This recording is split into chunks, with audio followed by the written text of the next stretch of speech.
Call roll for determination of a quorum. Thank you, Chair. Chair Vrooman. Here? Vice Chair Wojcik. Here. Commissioner LaPaglia. Commissioner DeSena. Here. Commissioner Rose. Here. Let the record reflect all members are present with the exception of Commissioner LaPaglia with an excused absence.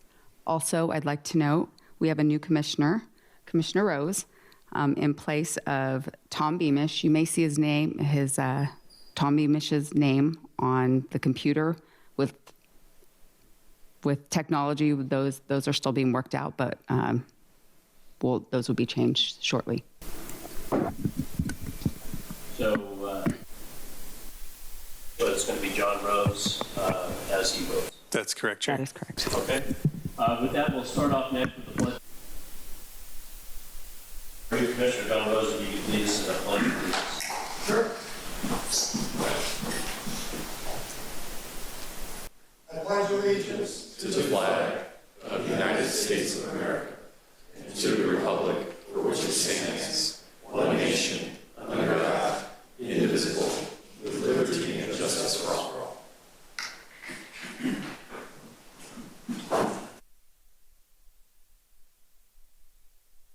There you go. Okay. We'll now be moving on to the approval of the agenda. And are there any changes to the agenda that was published? Yes, Chair. Staff requests that the sequence of the agenda items be amended as follows. 1, the Triangle Project Development Agreement, then the tentative parcel map for finance and conveyance, and then the municipal code amendment for group homes, sober living homes, and care facilities. So we basically switched 2 and 3? Correct. And slide the code amendment back to the end of the meeting. Okay, very good. Okay, so with the changes, I'd like to call for a motion and a second to approve the agenda. Call for the motion. I'll second it. Okay, we have a motion second on the floor. Are we going to do an electronic vote, Madam Secretary?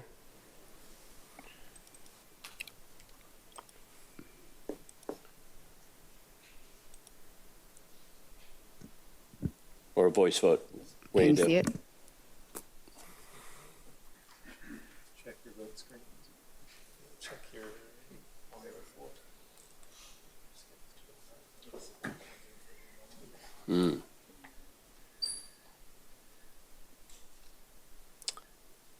I see the motion and the second on the screen. There you go.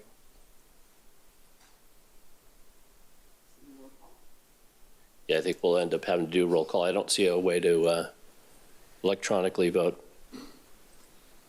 Oh, here we go. Popped it.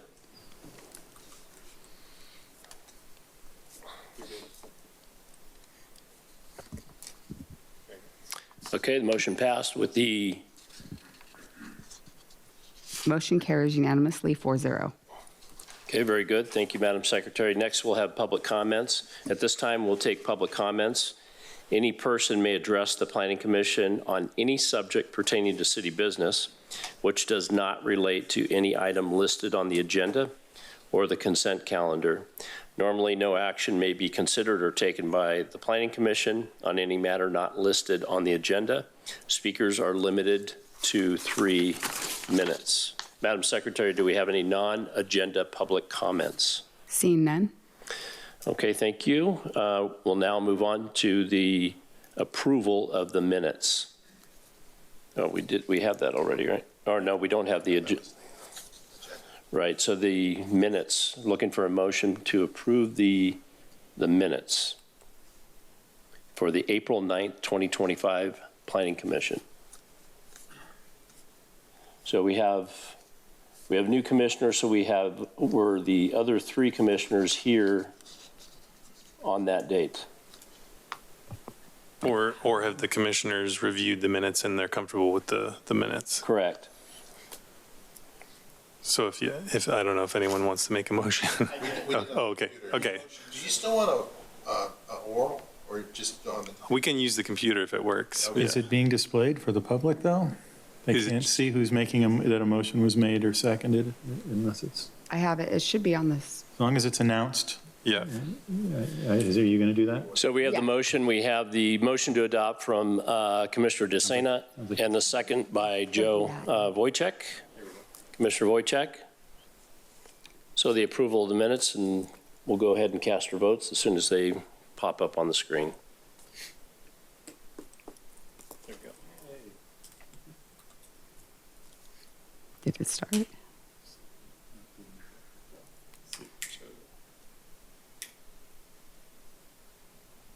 Is that?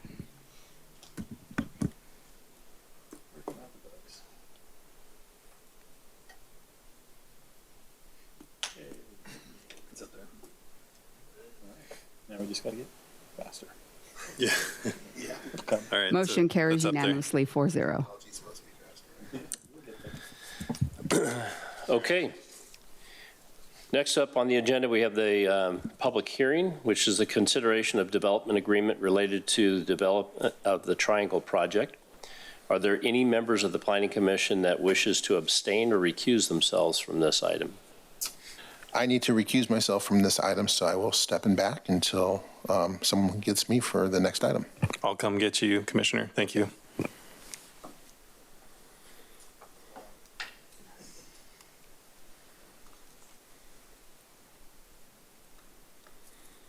Okay, staff, may we have a staff report, please?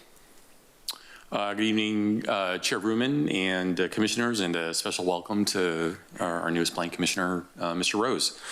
So I'm David Chanarangsu, Development Services Director. Usually I'm sitting up yonder, but I'm happy to be presenting a couple of items tonight. So happy to be here before you. So the item before you for this particular public hearing is a recommendation to the City Council concerning a development agreement for the Triangle. And just to give you some background history on the project, the county originally approved what's known as specific plan number 276 for the Murrieta Springs Mall in 1990. It encompassed about 1.7 million square feet for an indoor shopping mall, and then also included the certification of an environmental impact report, or an EIR. So fast forward to 2013, the property owners submitted a revised specific plan, and which we call Amendment Number 1, and it renamed the project to the Triangle. And so it converted the indoor mall concept to an outdoor mall. And then because of the changes to the project, a additional environmental impact report was approved, which is known in CEQA or environmental parlance as a subsequent environmental impact report. And then on the right-hand side, you can see some of the project data that was updated when the Triangle specific plan was approved. So last year, the city did approve an additional amendment to the project. It involved updating the 2013 SEIR, and it was specific plan amendment number 2. And it also approved a development plan for the construction of approximately 279,000 square feet in what we would consider a first phase of development. And it also included a tentative tract map, which is how you subdivide or revise existing parcels. So that's what happened in this case. And so there were 23 parcels that were approved through that tract map process. If you see the kind of like the vicinity map to the right, you can see Murrieta Hot Springs Road, the project site, and then of course I-15 and 215. And the thin lines on the map were the parcels that were in existence before the 2024 approval. So that's what the current parcelization of the property looks like, but it'll change once the new map is recorded. And so if you don't recall the site plan from when you looked at the project last year, this is and just a general layout. It shows the landscape areas that are colored in, mini pad buildings located along Murrieta Hot Springs Road. And then toward the rear of the first phase, it's what we call the inline shops. Those are the larger anchors for the project. And then I've also included this plan, and the main point is to show you that there's still remaining phases to be built. If you see the kind of like the bottom half of the page, they've got there are parcels with no development on those, so those will develop at a later time. They were not part of the approval of any development in 2024, but there will be subsequent approvals that occur later on. And so even though there's no development shown, the entire property, which is about 64 acres, is addressed or included in the development agreement. So just to give you an overview of a development agreement, it's authorized by state law and the city's development code. You can see the code references there. And just in terms of an overview of what it does, it's essentially a legally binding contract between the city and the property owner and developer. Developers like it because it provides certainty to them on land use regulations, permitted uses, densities, and other development standards. So essentially, it doesn't change over the life of the development agreement unless there's an amendment that is proposed by the developer or property owner. So the other benefit for development agreements is they help the city secure public benefits, infrastructure, or other amenities beyond what would otherwise be required. So it goes above and beyond what our what I call our normal standards are. And then in terms of the form, it's approved by ordinance after public hearings before the Planning Commission and the City Council. So in terms of this particular agreement, I mentioned development certainty, or what we call vested rights. The development agreement covers a 10-year period, and that's found in section 2.2 of the development agreement. So for 10 years, the developer has rights to build his project with no changes. Any changes the city makes to its development regulations, the project won't be affected unless there's a mutual agreement to maybe amend the specific plan. The city is also providing assistance if needed in completing off-site land acquisition for public street improvements and attorney's fees, and so that's covered in sections 3.8 and 3.9 of the development agreement. And then there's an ability to convert existing billboards to digital billboards subject to a relocation agreement. Most of you will recall that we did something similar with Lamar outdoor advertising not that long ago, where we allowed them to convert their static billboards into digital billboards, and then there's an anticipated revenue stream that will come to the city as well. So revenue share was set up. We anticipate the same kind of a approach with the Triangle developer when they decide to move forward.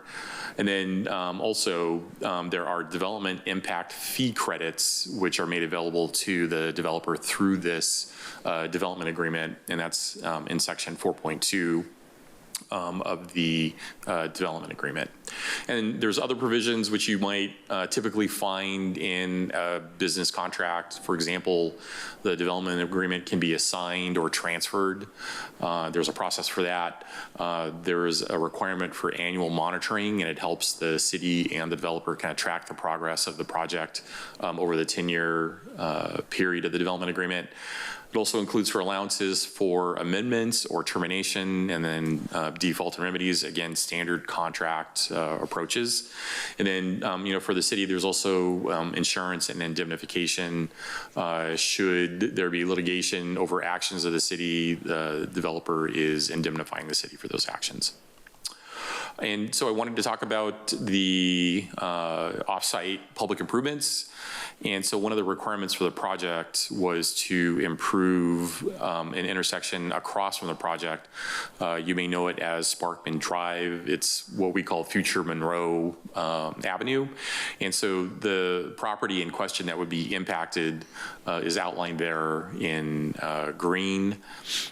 And then the improvements that are required for the project, and just to give you some context, the directly across from the intersection is the one of the project driveways for the Triangle. So we need the intersections on both sides of the street to line up, and this diagram indicates the area of the property that's needed to widen the intersection on Sparkman Drive. So the green area is a temporary construction easement, and then the, I guess it's kind of a pinkish color, is property that's needed to widen the proposed right-of-way for the intersection. So just to kind of summarize what's going to happen is the developer will make his best efforts to acquire the property privately, and if the acquisition attempt is not successful, the city is not required to, but can use its power of eminent domain to obtain the property for public street improvements. And then just quickly on the billboard relocation, I think the report says there's one billboard on the 15 and 215, and so was looking at Google Earth earlier and like, oh, there's two billboards on the 15. So yeah, it's unclear exactly where the billboards would be relocated to. The developer may try to do one on each freeway frontage. And then this is just an example of a digital billboard that was provided by Lamar, so it could look something like that, but we won't know till that part of the project is brought forward. And then I also wanted to just mention the environmental review. We've asked the Planning Commission to determine that the project's consistent with what was approved back in 2014. I mentioned we did an update to the environmental impact report. The highlighted language is actually from the addendum, what we call an addendum to the environmental impact report. It's actually sitting on to the left of the secretary over there, if anybody cares to review it, but I just pulled an excerpt out of there that identifies that the development agreement was always anticipated to be part of this project, and so just wanted to highlight that for you. So, and then there was kind of the cover page of the EIR, or the addendum rather. So with that, our recommendation is to open the public hearing and receive any public comment. Find that the action is consistent with the approved 2024 addendum to the subsequent environmental impact report certified for the Triangle Specific Plan, the State Clearinghouse number 2008061104, as described in the staff report and in the attached resolution, and then also approve the attached resolution recommending that the City Council approve the proposed development agreement, which is attached to the resolution as an exhibit. So with that, that concludes my report, and I will be happy to answer any questions you might have. Thank you, Mr. Chantarantsu. That really appreciate the easy explanation going through all that. That was very well done. Thank you. Very much appreciated. Next, we'll have the commission. Any questions from commission members? I'll start with Mr. DeSena to my right, your left. Okay, so since 2024, traffic has changed quite a bit. So there was an impact study done at that time. Am I hearing that correctly? Well, we actually, as part of the environmental review process back in 24, we updated the project traffic study, and it accounted for the changes in traffic.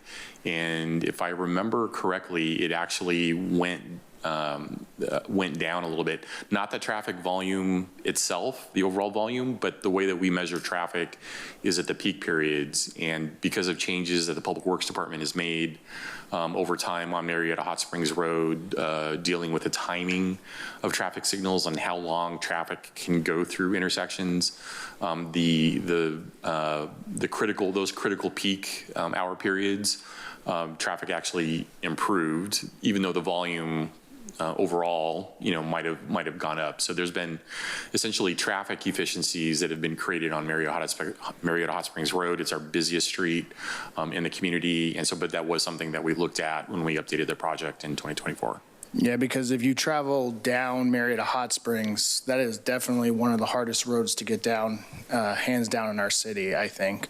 Of course, this is an amazing project. I want to say that. I think it's needed. It'd be great to not have to go to Temecula to go to a mall, or Orange County to go to the Irvine Mall. My concern with it all is the traffic impact, especially when we're doing like off-site construction. So during the construction parts of the roads and the improvements and letting the streets line up, Do you know about what time that's going to take place, like within the day? Well, just to your point, the Public Works Department is currently working on a widening of Murrieta Hot Springs Road further to the east.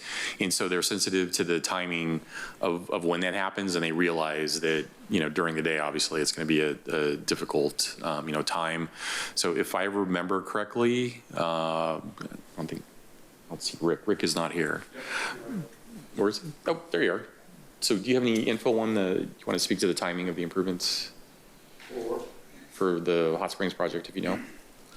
I thought they were doing them off hour.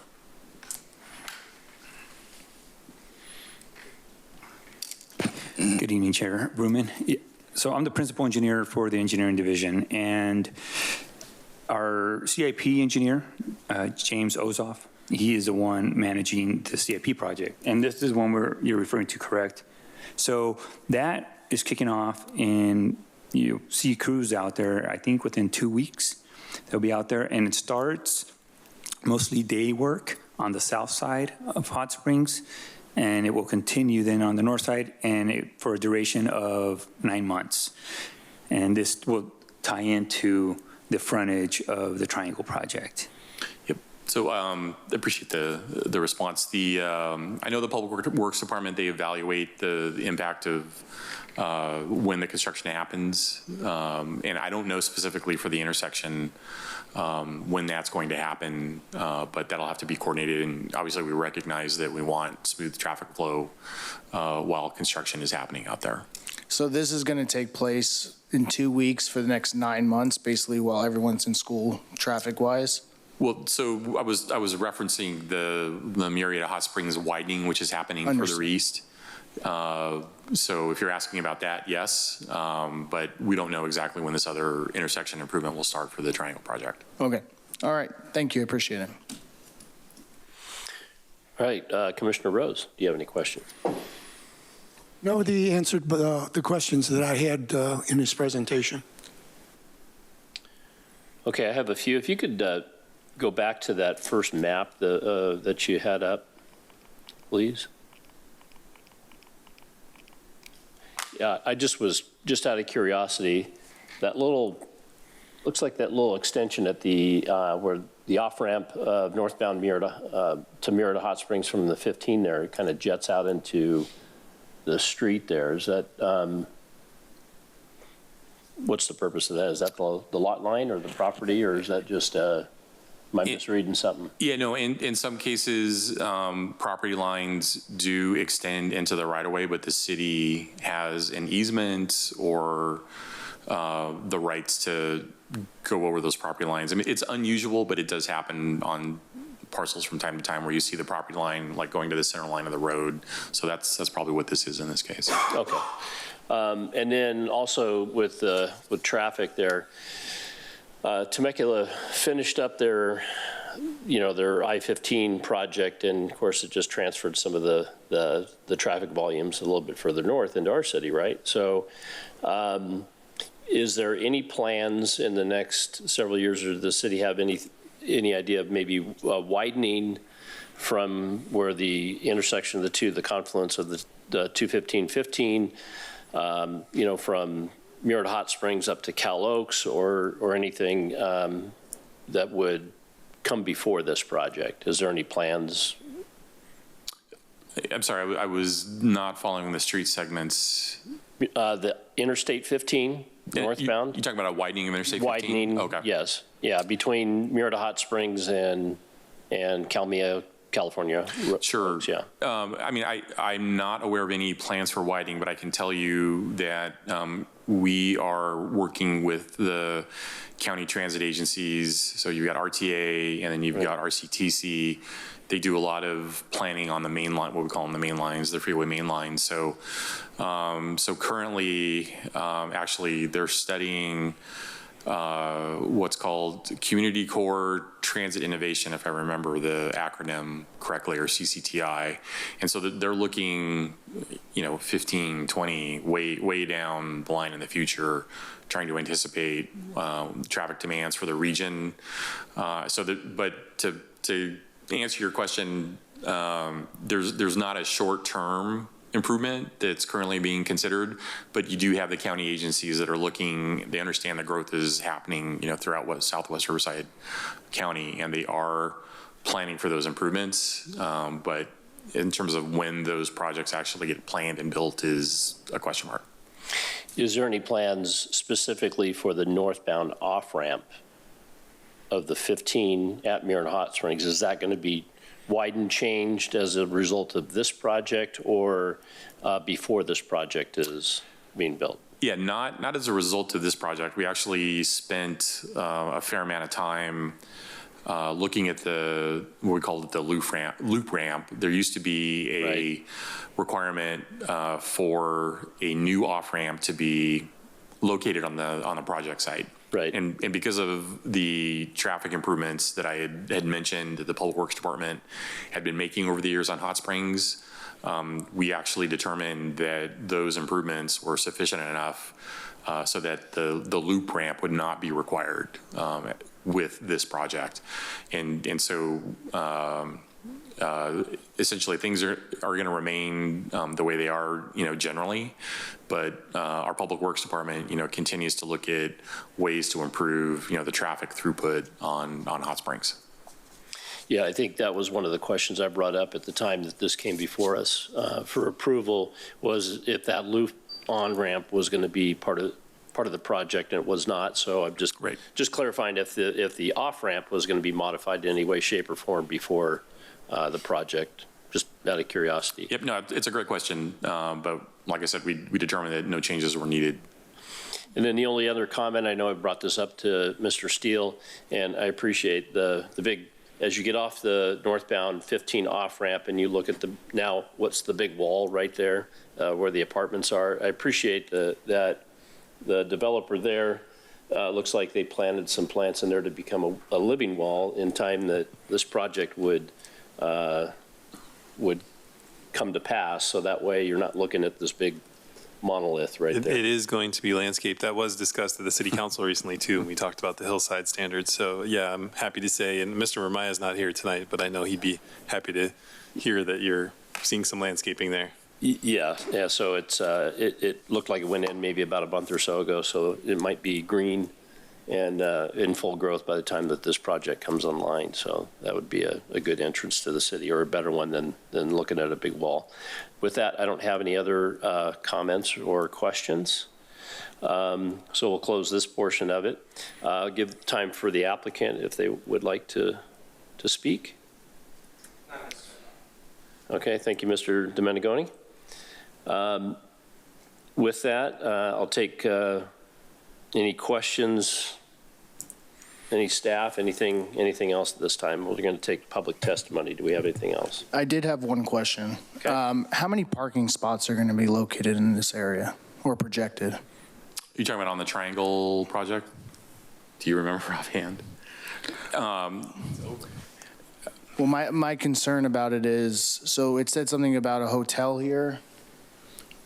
Not for the first phase. Okay. Yeah, so there was a potential for it, but it's not included in this phase. Okay, so most of these are going to be retail then? Yeah, Commissioner DeSena, when we brought the project to the commission last year for the development approval, we went through this, and the site is overparked. I see Dennis Watts, our senior planner, coming up, who processed the project.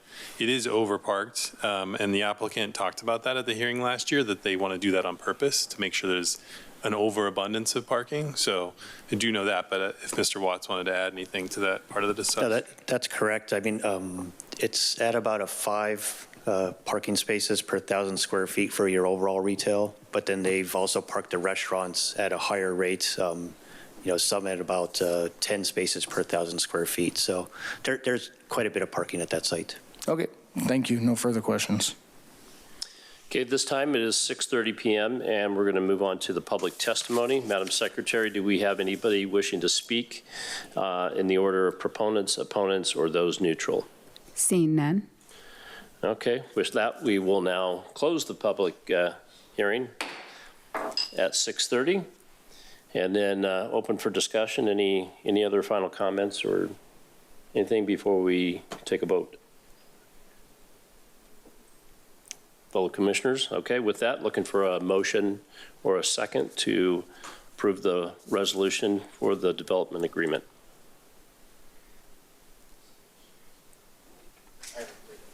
Oh, Looks like we have a motion and a second. okay. There, Boy, it's, electronically. you beat me to it. I'm used to the roll call vote, so we have Mr. DeCina as the motion and the second by Mr. Rose, Commissioner Rose. So with that, we'll register our votes as soon as they pop up on the screen. And I'll just clarify, that's, the recommendation was to open the public hearing, receive public comment, find the actions consistent with the approved 2024 addendum to the subsequent EIR, and then, sorry, cut off here.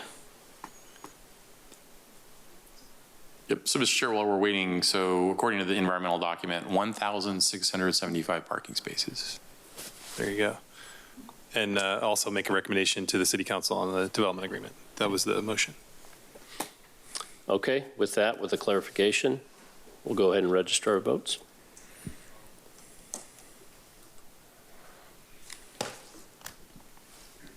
Motion passes with Vice Chair Wojciech recusing himself, 3-0.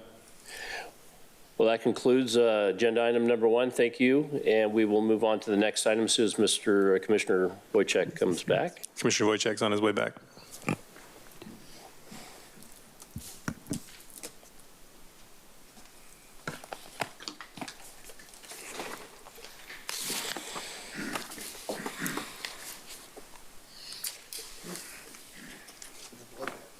No. Welcome back. Okay, moving on to the next agenda item, we'll move on to the tentative parcel map 39214 for finance and conveyance purposes to split 26.32 acres into 2 parcels located on the northeast corner of Antelope Road and Summers Road, west of Whitewood. Are there any members of the Planning Commission that wish to recuse themselves on this item? All right, seeing none, we'll move on to staff presentation. And staff, if we get up a report, please. Yes, thank you. Good evening, Chairman Ruman and fellow commissioners. My name is Rod Salazar, Assistant Planner in the Development Services Department, and I am presenting this next project for your review tonight. Joining me is Dennis Watts, Senior Planner in the Planning Department, and additional staff is here from engineering, also available to address any questions that the Commission may have. The project before you is a request for a tentative parcel map for finance and conveyance purposes only. The tentative parcel map 39214 plan maps 2025-00024 proposes splitting a 26.32 acre parcel into 2 parcels. The project site is an existing vacant lot with no current development. A finance conveyance map is a map used to parcelize undivided, undeveloped land, parcel maps, or tract maps for non-buildable reasons. A finance map does not create a legal building site. Further applications are necessary to develop this property. The project is located just east of Antelope Road, north of Summers Road, and west of Whitewood Road in the northern part of the city. Existing businesses are adjacent to the project site. To the south, there is a bus storage yard and a landscaping business, and just to the north of the project, there is a concrete pipe business. The site has a general plan designation of Innovation District. The zoning of the site is in the Innovation Zone, and the surrounding zoning to the north is Innovation and Multifamily 2. To the south, east, and west of the project is also Innovation Zone. This site plan shows the tentative parcel map with parcel 1 being 3 acres and parcel 2 being 23.32 acres. The roads and rights-of-way around the parcels will be dedicated to the city of Murrieta as needed. The project has a CEQA exemption of minor land divisions, section 15315, and that caters to division involves 4 or fewer parcels and is in conformance with the general plan and zoning. No variances or exceptions are required for the site. All services and access to the proposed parcels are available. The parcel has not been involved in a division of a larger parcel within the past 2 years, and the parcel does not have an acreage slope greater than, or an average slope greater than 20%. Recommendation from staff for the Planning Commission is consider to approve the notice of exemption from CEQA pursuant to Section 15315, minor land divisions, and also to adopt the resolution of the Planning Commission to the City of Murrieta, approving the tentative parcel map 39214, plan maps 2025, 00024 for finance and conveyance only, to split 26.32 acres into 2 parcels located east of Antelope Road, north of Summers Road, and west of Whitewood Road, with parcel number 392-290-070, based on the findings stated in the resolution and subject to the conditions of approval in Exhibit A. That concludes my presentation, and I'm here to answer any questions. We also have a representative from the applicant here to answer any questions if the commission may have some. Thank you. Thank you, Mr. Salazar. I'll go ahead and start commission questions by Commissioner DeSena. No questions. Commissioner Wojcik. I just had one question on the conditions of approval.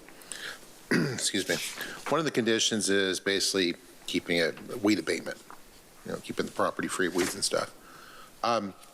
Nowhere in there was there just any kind of catch-all to say, as a condition, you must abide by all municipal codes and ordinances, rules and regulations. Wouldn't that just be better to insert rather than kind of pigeonhole us on only a specific item in the code?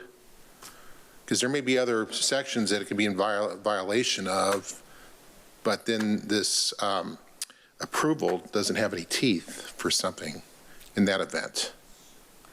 I'm wondering, Commissioner, if that's because it's a finance conveyance map, so it's not really for any development, not for anything that's happening on the ground.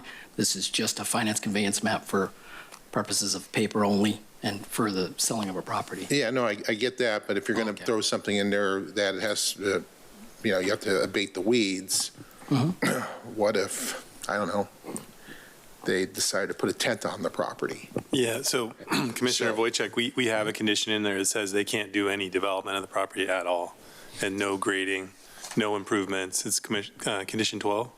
So, yeah, they can't do anything there other than abate the weeds. Right, but I mean, what if there's other things they can do that would be prohibited under our ordinances? Shouldn't there be a catch-all? We don't have to have it in there. The city's ordinances apply anyway. It applies citywide. It doesn't have to be in there. Commissioner, you do have condition 7 that says it has to comply with the Subdivision Map Act and the Development Code. So that could be your catch-all. Oh yeah, there you go. Well, that's also in there. City's Development Code. I mean, it's applicable anyway. I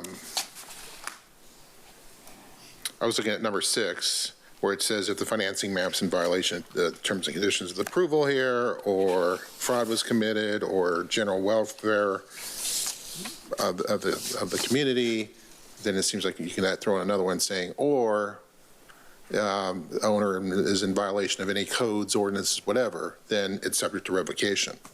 That's all.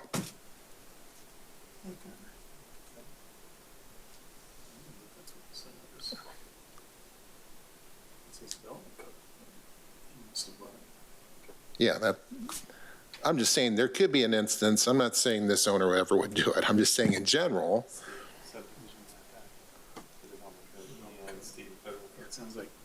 It sounds to me like you're asking about expanding that from just compliance with the development code to include the other provisions of the municipal code. Right, because I think we're pigeonholing ourselves. Yeah, I mean, I think that would be a little unusual in this circumstance because most of the municipal codes are unrelated to development. All of that's in the development code. Yeah. So we're talking about, other types of activity, drinking in public, for example, and making that a condition of your map could be problematic on a legal level. So it would be be unusual to go that broad on something like a finance map. Now, those codes would all still apply, and the city's enforcement mechanisms would still be in place. They just wouldn't affect the financing map. But any violations of the development code okay, would. That's fine. If staff can sleep at night, that's fine. I'm good. I can sleep just, real well. yeah. All right, Commissioner Rose. I had a kind of simple question. Why does somebody want to divide the property? I know you said finance and conveyance. What does that mean? Well, this is for like a change of ownership or something into that effect. So it's not it's unbuildable. You can't do any development on it. It's just for separation of the properties. So it's a parcel map. I'm just trying to think of a reason someone would want to. Oh, okay. Okay. We could ask the applicant too, if they want to clarify that for you. All right, I have no questions, so that moves us on to that arena, which is any questions of the applicant. Anybody have any questions of the applicant? Or would the applicant like to come forward and do any presentation?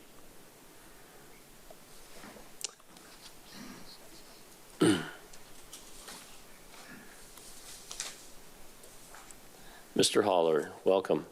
Thank you. Mr. Chairman, members of the Commission, I'm Holler here on behalf of Argent Development. We don't have a presentation tonight, but if you had any questions, I'd be happy to respond to those questions. Mr. Wojciech. I guess I'll ask Mr. Rose's question. What's your plans with the property? So the financing map or conveyance map is used to do just as the name suggests, that is to be able to convey a lot to another party, and that is the intent in this case, one of the lots. Has there been any discussion at all about what the property might become? So the conveyance map and this item is limited just to create the two lots. After the sale, the new owner would bring forward a separate project. That project would be subject to the formal development regulations that the city has in place. So whether that would be, it is a project, as I understand, that would be consistent with the innovation zone. But beyond that, it's not related to this action. Okay. Commissioner Rose, any questions? No, no more. I don't have any questions. All right. Thank you, Mr. Holler. Commissioners, Mr. Chairman. Okay, next we'll move on to the public testimony portion. It is 6:43. Madam Secretary, do we have any public comments starting with proponents, then opponents, then neutral, in that order? Seeing none. Okay, so now we will close the public testimony. Again, the same time, 6:43. And then any discussion before we take a vote. Would you like me to read the recommendation, Chair? Yes, please. Okay. So the recommendation is consider and approve the notice of exemption from CEQA pursuant to section 15315 of the California Environmental Quality Act and adopt the resolution entitled A Resolution of the Planning Commission of the City of Murrieta approving tentative parcel map number 39214 for the finance and conveyance purposes only to split 26.32 acres into two parcels located east of Antelope Road, north of Summers Road, west of Whitewood Road, based on the findings stated in the resolution subject to the conditions of approval in Exhibit A. Thank you, Mr. Steele. And now we'll move on to, I need a motion and a second. This time we'll look at the screen. Okay, we have a motion by Commissioner DeSena and a second by Commissioner Wojciech. We'll go ahead and register our votes.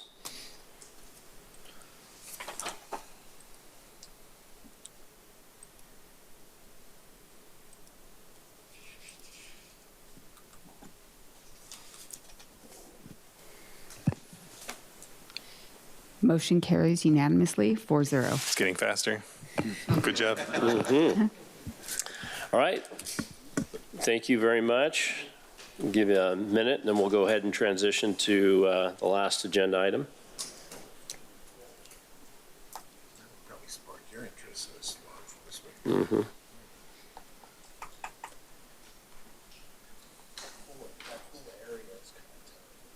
Okay, so this brings up agenda item number 3. This is the recommendation of the City Council concerning municipal code section, consideration of a proposed ordinance in Title 16 of the municipal code by amending section 16.08.010 and 16.44.150 related to group homes, sober living homes, and residential care facilities.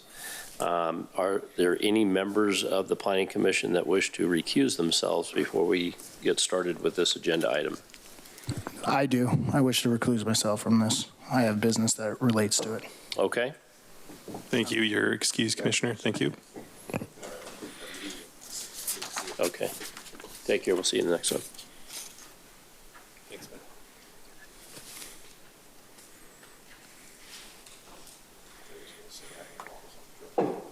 Mm-hmm. Good thing you're here, Joe. Okay, Mr. Chantarantsu, you're up again. Thank you, Mr. Chairman. So as you identified, the proposed ordinance deals with proposed operational standards for sober living homes. So just to give you some background on the topic, sober living homes are housing for individuals who are unrelated to each other typically, and they're in recovery from drug and alcohol addiction. Typically. And so residents, while they're in this state of recovery, they are protected under state and federal law, which I'll dive into the details of that, later on. Historically in California, and probably fair to say throughout the country, sober living homes have largely gone unregulated. So there's no state licensing required if there's no like medical or maybe mental health, treatment being offered. Because of the application of state and federal law, cities have been very limited in applying zoning controls, and it's been a very contentious issue in areas of the state like Orange County where they've really kind of concentrated over the years. So lack of oversight or regulation of these types of uses has led to overcrowding, noise, transient populations, and of course these have all had neighborhood impacts, negative neighborhood impacts on the homes that are adjacent to these sober living homes. And so the proposed ordinance before you this evening as a recommendation of the City Council actually establishes some spacing or separation requirements, operational requirements for the operation of the homes, and occupancy standards to provide stable recovery environment for folks who are going through treatment. And just if you didn't get a chance to take a look at the information we provided in the staff report, I kind of think that in 2017, the Orange County Register did a very, an expose essentially on these sober living homes. They called it Rehab Riviera. And there's a link to the Orange County Register article there from 2017. Essentially and I'm just summarizing the findings of the Orange County Register reporting, the homes, often unlicensed, unsupervised, proliferated in affluent Orange County neighborhoods, earning the nickname Rehab Riviera, and the Register indicated that many operate like party houses. So residents were exploited is what their investigation found. Individuals in recovery were sometimes abandoned when insurance ran out, and it contributed to the area's homeless population. It was a profit-driven model. Operators earned up to $10,000 per month per patient, and some were using patient brokers to move residents around between licensed and unlicensed facilities. It was just a way of making money at the expense of the well-being of the folks who were there. And so in response to the article, California legislators at the congressional and the state level tried to make legislation or pass legislation that tried to deal with this issue, but the protection of their state and federal law often got in the way of the approaches that were being proposed. And so I mentioned the legal protections, specifically under federal law, it's the Fair Housing Act, which has been in existence for decades. It identifies substance abuse disorders as a disability, and so it therefore limited the regulation. And so last year, I think cities finally found a way to come up with a way to regulate the sober living homes. And so in the court case, Ohio House LLC versus City of Costa Mesa, the regulations that Costa Mesa adopted withstood legal challenge and was upheld by the Ninth Circuit. And it's important to know, as we kind of get into the discussion about the ordinance, that the whole purpose of the ordinance is really to make the living situation better for the folks who are considered disabled while they're in recovery. So just to give you some background on the case, so Ohio House was a sober living facility that challenged Costa Mesa zoning rules that I mentioned. Specifically, Costa Mesa had a separation requirement of 650 feet, and that the operator tried to challenge the law as being discriminatory under the federal regulations. FEHA, which is the state regulation, that kind of like the state version of the Federal Fair Housing Act, and it also challenged under California zoning laws. So the court found that Costa Mesa's regulations benefited disabled individuals by allowing sober living homes, certain permitted operations, and more flexible options than non-disabled boarders would enjoy. And then I will explain that later on in the presentation. So the decision basically affirmed that cities can restrict clustering of sober living and group homes and impose spacing and permitting requirements and legally differentiate between disabled serving homes and other types of group living facilities. For example, in Murrieta's zoning code, we have what are called community care facilities. Those are typically state licensed facilities for 6 or fewer individuals. And then we also have boarding homes and other types of homes that might serve populations that are unrelated in terms of their living together. So the ordinance that staff is proposing deals specifically with the regulation of sober living homes for the benefit of disabled. So the general provisions are that a use permit would be required for operation, and it would include some oversight and compliance with city codes. There's eviction and notification procedures. I mentioned in the background that the Orange County Register had identified that, like, once a patient's insurance ran out, they were just being essentially evicted out of the home. The eviction and notification procedures allow our staff, which provides service to the homeless populations, to be able to have the chance to house that person and even possibly flying transit or transportation back to where the resident came from. There's a prohibition on boarding homes in multifamily zones. That's currently not the case, so we are making that change. And then we clarified that the definition of a residential care home excludes the other types of group homes that I mentioned earlier. So we're making it very clear that the ordinance is, we're cleaning up the language that might have been in conflict with this ordinance, essentially. Also, so it protects disabled residents by requiring safer and stable environments through those regulations, that requiring an operational plan to be provided to the city, identification of who's running the property. Again, I mentioned being able to connect residents who are getting evicted with our homeless services folks. It aligns with our fair housing laws while preserving public health and safety, like some of the secondary impacts that I mentioned, like noise and overcrowding, and essentially criminal behavior that was happening in some of those instances. So it provides very clear and enforceable operational rules. These are the types of things that help the city of Costa Mesa withstand challenge. So the one thing I didn't really talk about, but it's expressed here, Costa Mesa's separation requirement was based on a one house per block approach, essentially. And so using our geographic information system or GIS technology, we did the same type of an analysis where we looked at the average street length or block, if you will. And so we looked at all the single family residential areas that we have. And so we've got the RR, the rural residential zone, and then we have our other residential zones, ER, which stands for estate residential 1, 2, and 3 zones, and then our single family 1, 2 zones. So just to give you an idea about the minimum lot sizes, those are listed on the screen there. They range from a minimum lot size of 2.5 acre at the largest zone, which is the RR zone, down to the smallest residential lots that we have, which are the SF2 zone.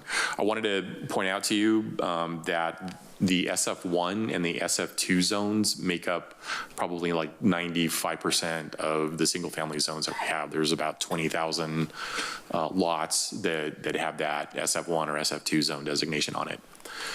So this is an excerpt from our GIS analysis. So this happens to be for the rural residential zone. I mentioned it's the single family zone with the largest lot sizes.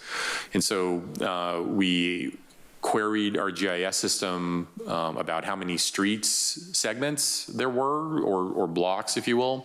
So there's 218 unique street segments with almost 180,000 lineal feet of street. So basically, we used that and we averaged 815 feet of what we're calling a block length, and that's covering 650 parcels. One thing I wanted to point out to you, so I think we changed in the staff report to identify 800 feet as a separation in the RR zone, but I don't think we updated that in the ordinance. So that's one of the changes we're going to ask you to look at when you make your recommendation to the city council. And then we took a kind of a sample in this particular case, just for the presentation for the SF2 zone. I mentioned between the SF1 and SF2 zones, there's about 22 or 16,000 parcels, I think I said. So the SF2 zone has about 5,000 parcels that are zoned. So this is just an excerpt of a portion of that. You can see, the difference between the RR zones where, you may be having or looking at parcels that are, minimum, 2.5 to over, 10 acres in size. Now you get down into a typical residential, subdivision where the lot sizes are much smaller. So in the SF2 zone, we're talking about 5,000 square foot lot sizes. So again, using our GIS, we identified almost 700 street segments. You can see the linear feet, there in streets, and so the average is 388 lineal feet. In the ordinance, you'll notice that we recommended a 500-foot, separation in the SF1, SF2, ER1, ER2, ER3 zones. We didn't give you a full table, but as we looked at the other zones, within the area.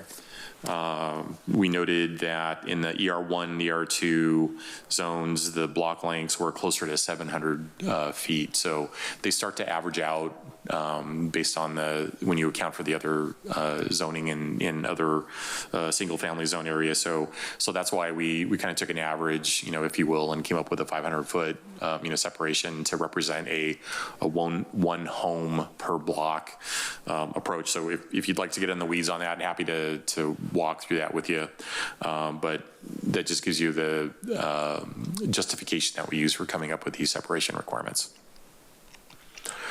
And so the map that's displayed on the screen was taken from the Orange County Register website, which gathered information about sober living homes. And this is from 2017, so it hasn't been updated, since then. So unfortunately, the city boundaries, couldn't get drawn into this map. But if I'm looking at it, I'd probably say there's easily about a dozen. Back in 2017, there's probably about a dozen. We have not done like a really detailed handheld internet search. That's really the only way that we can determine the number of homes, sober living homes within the community. But we still think the number is pretty consistent at around a dozen. And so by having these regulations in place, it ensures that in the event there is an increase in the number of homes in the community, which doesn't seem to be the historical track record, if you will, then the city is going to be prepared to have its operational standards in place and the separation requirements in place to prevent what happened in Orange County. So with that, the recommendation, and before I do that, actually, I think Mr. Early has some further comments he wants to make about the zoning code sections. Just that in addition to the proposed amendment to change the RR zone from 1,000 to 800 feet in the ordinance, there is a recommendation too that the resolution that you adopt include amendments to section 1644.045 and 16.110.020. These are reflected in the ordinance you saw. There's no change here substantively. It's just we had some last minute changing in numbering that didn't make it into the resolution or into this recommendation number 3. But there's no substantive change. Those are actually in there. We just want to make sure that you're recommending the change to all 4, not just those 2. And when it comes time for a motion, I'll help make a clear motion for you to make sure those are all adopted. And staff will update the resolution when should we move forward with action on it tonight, Chair. Staff would update it before we review it for signature. Yep.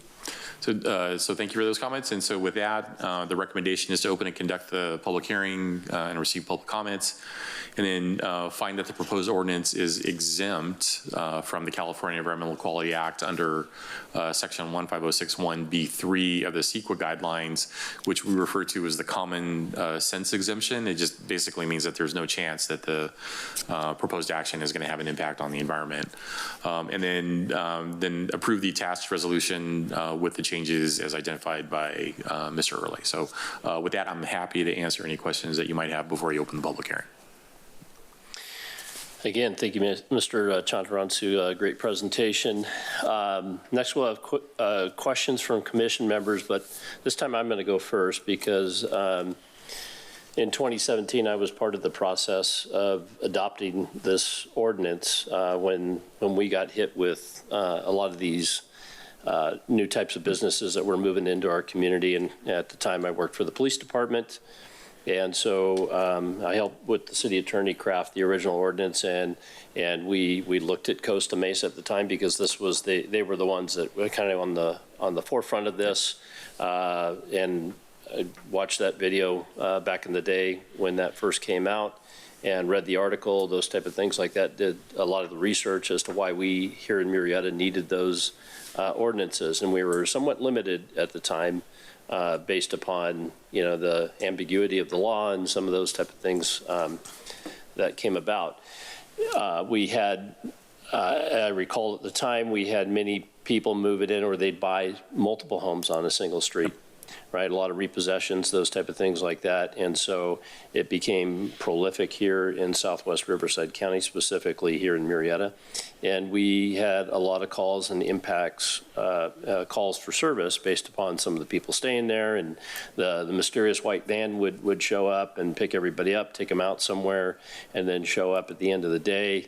Had quality of life complaints of people kind of milling around, going out smoking cigarettes out in the front yard, on the side yard, blowing into neighbors' yards, and so we would respond on those type of calls. So it became somewhat of an impact, but then after a period of time, I think the market and some of those businesses, like you mentioned, were more of a for-profit business, and when things started kind of drying up, and they were recruiting people from out of state as well too, moving out to California, and so advertising that to get the customer base, and so that's why part of the time why we had the prolific, it was becoming very prolific here in Murrieta. So a couple questions here. do we require business licenses? And that would be a way to basically kind of quantify. I thought we did at the time that any one of these type of businesses that opened up, that would give us the numbers of how many we have here in the city. Are we doing that still? Yeah, so I actually talked to the finance director about that, and one of what's a little problematic is, like, we generally have to treat sober living homes like a single-family home, and we don't require a single-family homeowner to get a business license. So that, that's kind of and some of them do because they want it, and we'll issue it to them, but I can't say that all of the all of the sober living homes in the community have a business license. And maybe the city attorney question, is that something that we could require? Well, the business license is a tax, and we're not necessarily taxing them here. However, this proposed ordinance does impose a new, what we call a special permit. Special use permit, I think is the term for it. So they are going to all be required to obtain this, similar to a business license. It's a permission to operate type permit. It's ministerial if they meet all these requirements, but it will provide that ability to track and know who's out there and what's going on. So if we have, once they basically come forward and say, hey, they know they have to basically self-report. So if we have a couple sober living homes on the same block or within that distance there, what do we do in that situation? Are they somehow grandfathered in?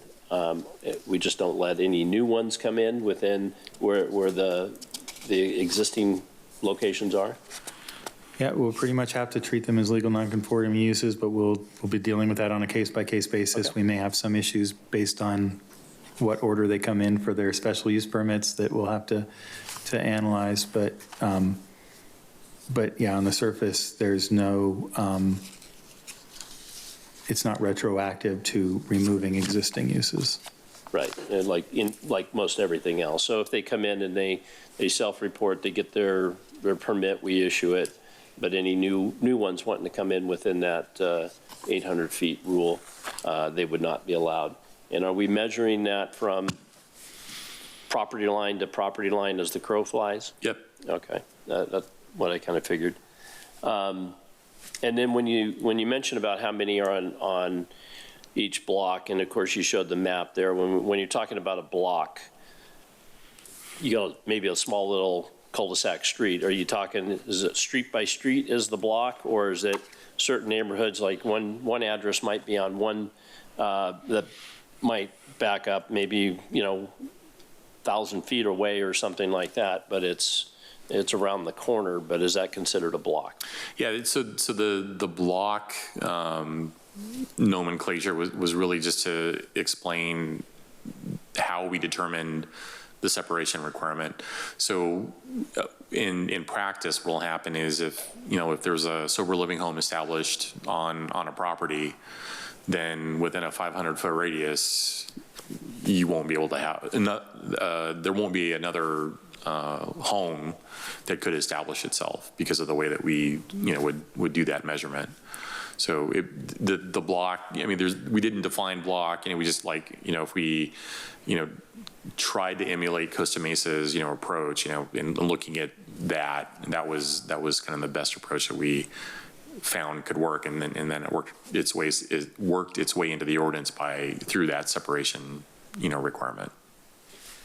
Like what they did as far as, it was originally some of the ordinances and things were in place with basically quality life issues on everybody else. Yep. But it flipped it on the safety of the people that are staying there, and that's what the argument is, and so it ended up getting to somewhat the same point at the end of the day. Yes, we think so. It just took 8 years to get there. Yeah, right.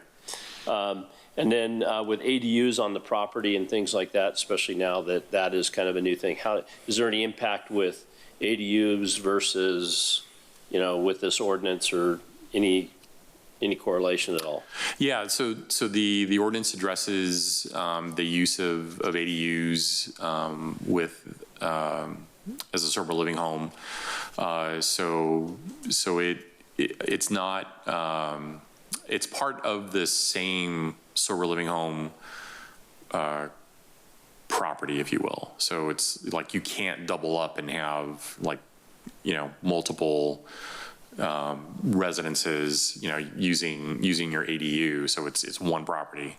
And so the occupancy requirements still apply, from the building code, and so we recognize that as a potential issue.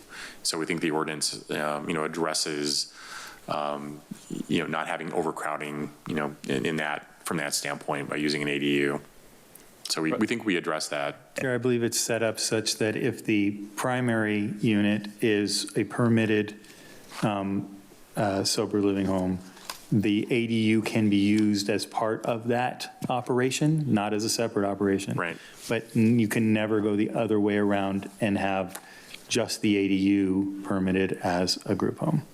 Which is the point I wanted to ask and make sure that it doesn't proliferate based upon the ADUs on the property. So we've already thought ahead of that. It's one extra bedroom on a permitted main use, but it can't be used independent of it.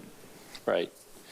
And then obviously some of the people that are in the sober living homes, and of course they could be subject to state registration as far as drug registrant laws, sex offender laws, those type of things like that. Any impact with that in the ordinance? Well, so I think, the registration process requires that kind of information to, be conveyed. So, we wouldn't do anything with that, information, but, the fact that, we've identified, or that we're going to identify that those folks, may be living, in the sober living homes.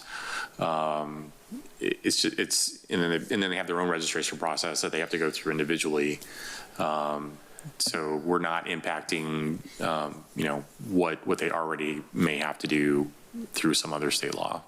Yeah, where I'm going with that is that some people that might be residents of those locations, or might be, they might have conditions in their criminal convictions that prohibit them living with somebody else of the same type of issues and ilk. You see what I'm saying? So okay, yeah. You can't have, two sex registrants living together because one or both of them, depending if they're on supervised release, those type of things like that, that they have that as a condition in there, right? So, or drug offenders, not associate with other, known drug offenders, those type of things like that. So it could become problematic now. If they're in there because, hey, they're checking themselves in and they're not under any type of court supervision and things like that, it's not an issue. But I just bring that up. I know that's something that's getting caught in the weeds, and that's probably not something that we as a city can regulate, but it could be problematic. And where to best get the information would be the police department, because that's where they have to go for the registration, right? And so maybe before you're looking at numbers, I would just tell you the police department's CAD system would probably have the information. They would know pretty assuredly that where most of the existing sober living homes are, because they have them tracked in the CAD, because we've responded to complaints out there, those type of things like that. So they may be able to quantify, in the interim, just as a suggestion, before it goes to council, and say, hey, we think we have about these many. They would be able to have that information out of there. Yeah, I can follow up with Chief Henry and find out, see if we're have any kind of way of knowing, like you said, based on the number of calls for service. Yeah, different calls for service and things like that, because they'll put a flag on the address and say, hey, this is a sober living home, so they know because we've gone out there multiple times. So that's all the questions I had. Commissioner Wojcik. Did the court case with the Coast... There we go. Did the court case with the Costa Mesa court case, did it deal at all with the separation requirements and minimums or maximums that would have been established as a result of that? Well, I think the on that topic, the challenge was for the city to show how the separation requirement was a benefit to folks who were considered disabled. And so Costa Mesa was able to justify that by having that separation, and I looked for it. I didn't really, I did not pick up on any like details that explained why 650 feet was chosen. But, you know, they were able to show that it reduced the things that have been, you know, mentioned earlier about sober living homes, the noise, you know, the crime, parking of vehicles, you know, throughout, you know, the neighborhood. So somehow in its evaluation process, Costa Mesa was able to prove to the court that that separation requirement actually, you know, benefited the disabled. And I think the main point that I had read, you know, about the case was, you know, in Orange County, you were having, you know, like sober living homes adjacent to each other, or you know, maybe 3 or 4, and so it created an institutionalized feel for the folks who were living there. And one of the points of the separation requirement was to create a normal, you know, single family living environment for these folks. So it wasn't, you know, didn't feel more like an institution. So I think that was one of the points that Costa Mesa made in defending its ordinances. It provided a more normalized environment for the disabled community who were, you know, the folks going through treatment. And we had that here. We had houses that were either next to each other or within very short distance or across the street. We had multiple sober living homes on a single street. Right, which obviously the separation requirement would alleviate, but I'm just kind of fixated on this separation requirement because Costa Mesa did 650 feet, but we settled on 500 as currently written. Yeah, and well, that's the recommendation, and I think, you know, they didn't really, I couldn't find any information about how they did the analysis other than one, you know, it's a one house per block, you know, approach, and so kind of applying that, you know, from a zoning standpoint, you know, the only way to really do that is to, you know, I think, you know, is the way to do it the way that we did was where we looked at the street lengths and the zones, you know, that it covered and came up with an average of the street length. So it kind of represented a block, and by using that, and I think it, you know, I don't know Costa Mesa's, you know, layout in terms of its lot sizes, or, you know, how big or small allowed lot sizes are in single family zones. So just basing it off of our zones, that's how we came up with the figures that I mentioned in my presentation. It's interesting because let's say hypothetically our blocks are 300 feet long. That could potentially mean we would have more, right? Because if the spacing requirement was 300 feet, we would have more, which I think kind of defeats the purpose in a sense. It seems like rather than look at one per block, we have a case that says 650 feet for whatever reason's appropriate. We don't know why. Right. The court said that. I would think at a minimum we would stick with that. Well, I think it's important to note that the court said it was appropriate for Costa Mesa. Right. So those factors don't necessarily translate. And, you know, fortunately, Costa Mesa, in our favor, Costa Mesa took the financial and the legwork burden of you know, stretching their codes and taking the challenge and then fighting it and being successful. So what we're attempting to do here is incorporate the methodologies that Costa Mesa used, and their methodology for that determination was 1 per block. So what does 1 per block mean in Murrieta? Right. So that we're consistent with what the court approved for them in Costa Mesa.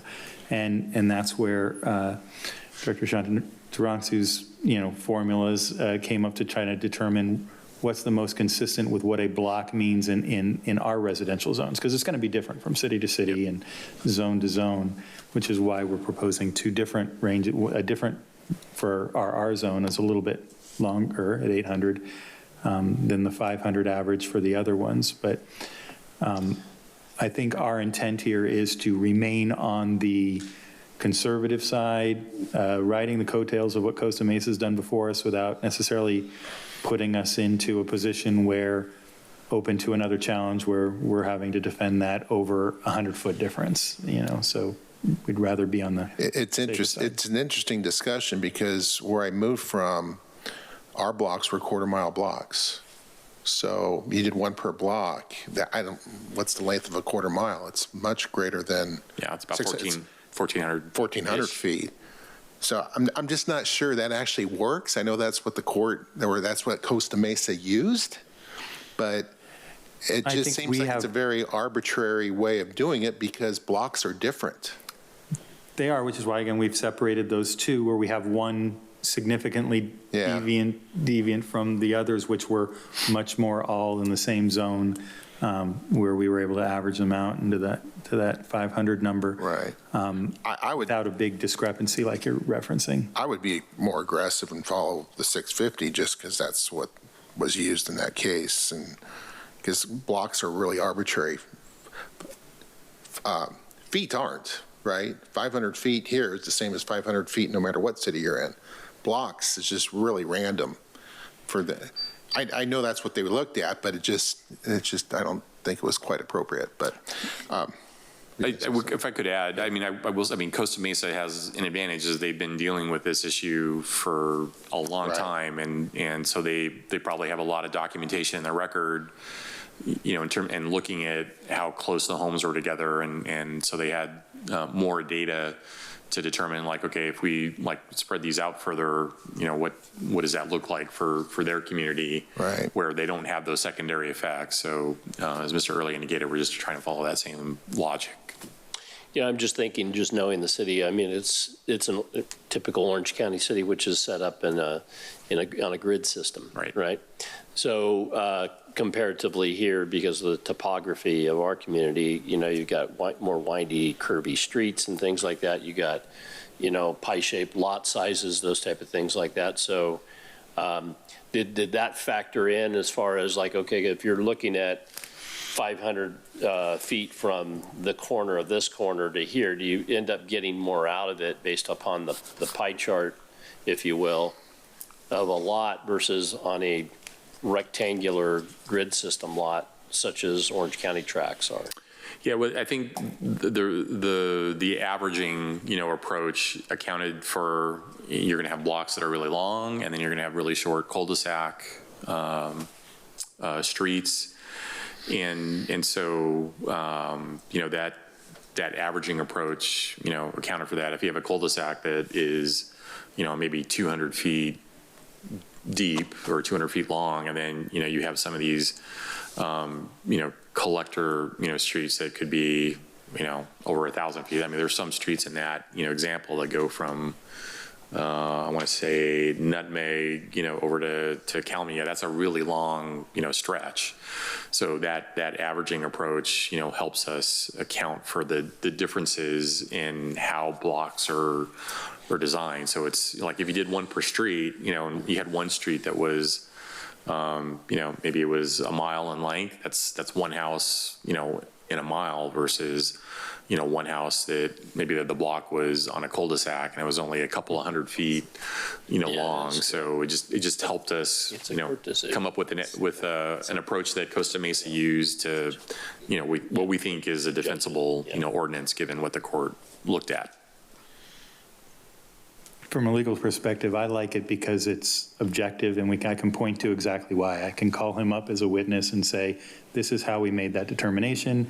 Here's the lengths of our streets. It's math. It's easy to explain rather than an arbitrary number that's coming from nowhere. So from that perspective, I like it. The commission can certainly make a recommendation that the council consider a higher number, any number that it wants. The question ultimately is that extra 150 feet worth, and how do we, what's that based on, other than that it was upheld in Costa Mesa? Is that worth the potential increase in risk to a challenge? If somebody says, why Murrieta is 650 feet, where does that number come from? And do we have an answer for that? Mr. Chantarang's has presented an answer for that right now that we like. That's different, which is kind of why we landed here in the first place. But we can be more aggressive if we want to. Ultimately, that's obviously a council decision and a risk question, but this commission can make any recommendation that it wishes on that. Well, did Costa Mesa deal with rural residential? Because I know Costa Mesa is not rural. So did they even talk about that in that case? Yeah, I mean, I did look at just kind of a general layout, looked at, try to like eyeball lot sizes and things like that. So, a lot of Costa Mesa was developed in the 50s, post World War II subdivision. So like they did have some larger lot sizes, but they also had a lot of, smaller lots. Yeah. So, and we have a lot of smaller lots. Like I mentioned, 22,000, properties under 7,000 square feet. So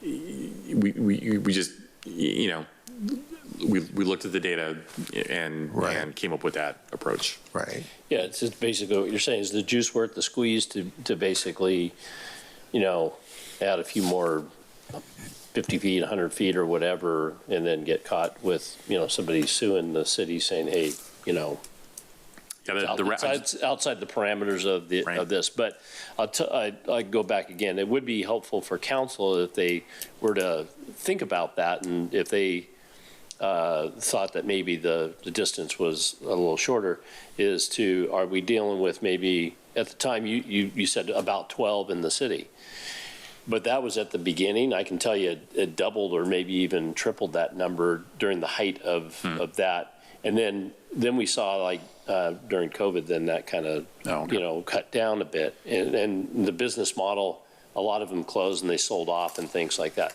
So we might be down to that number or even less, but, I'm just, as a suggestion, the council would probably wonder the same thing. Like, hey, are we dealing with 5? Because then it comes down to is the distance in the ordinance good to suffice, because we're only dealing with, X amount of them here in the city. So just a thought. But Commissioner Rose. I just have a observation. It seems that the strategy is to control any kind of potential problems with sober homes by not concentrating them. Correct. Generally, yep.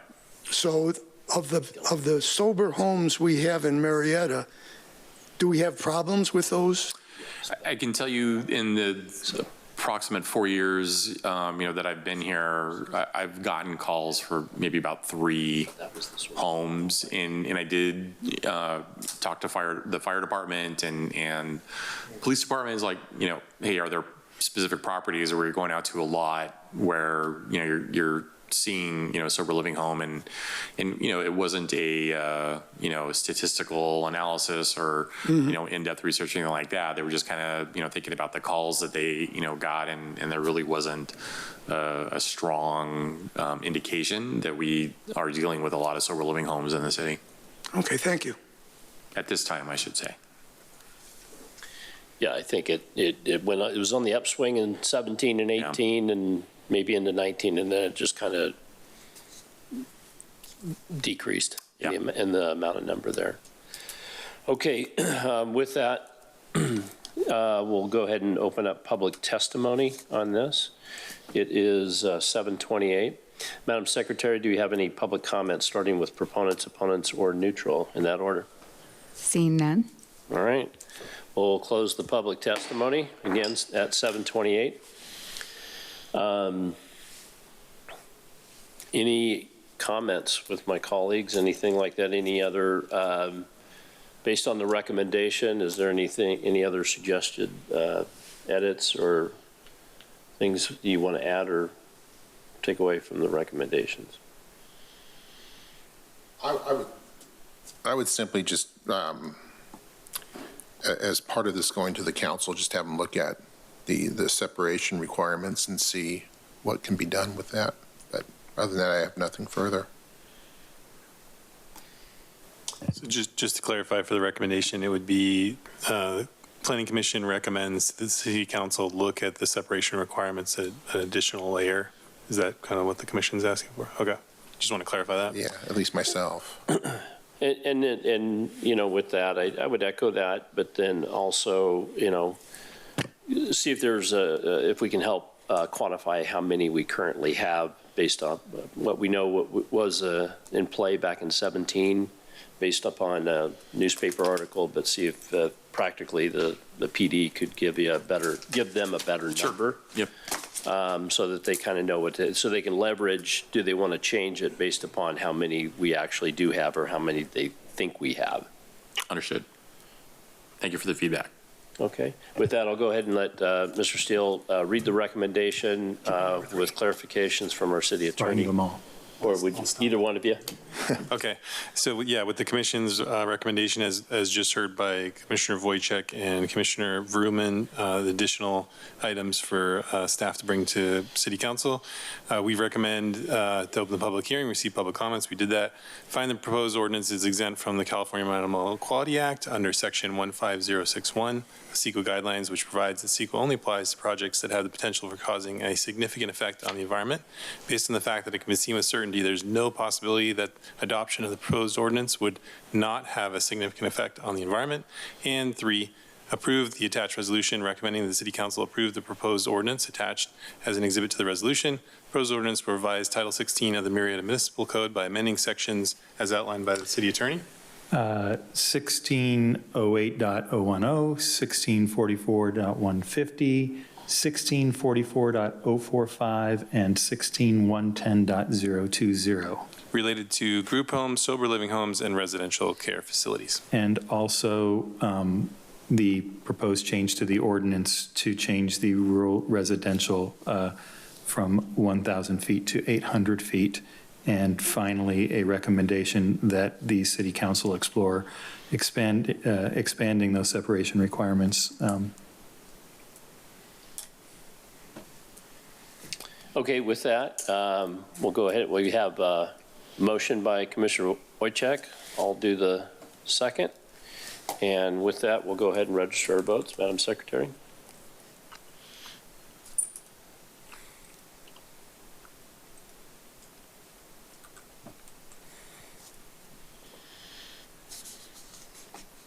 It's like it sped up as we went. Yes. There you go. Yes. Motion passes with Commissioner DeSena Another recusing couple more, himself. it's going to vote for 3-0. me. All right. Well, that concludes our agendized items. We'll move on to city planner comments. Yes, thank you, Chair. I just wanted to extend congratulations to John Rose on his appointment onto the commission. Sit next to me here. Appreciate having John on here. And as we said, we'll update the technology and get John's name on there so it doesn't say Tom Beamish. But other than that, appreciate the work tonight, Commission, and that's it for me. Thank you very much. And city attorney comments? I have no comments. Thank you. Planning Commission, I'll start with Commissioner Wojcik. Nothing. Commissioner Rose? Nothing? I'll just add, again, welcome, and I appreciate these are nice little name tags here, so nice little touch. Thank you, staff, for doing that. And looking for motion to adjourn? All good? All right. I hit it, wasn't sure. Yeah, all right. So this concludes our meeting, and have a good evening. I'll give you an example of the separation.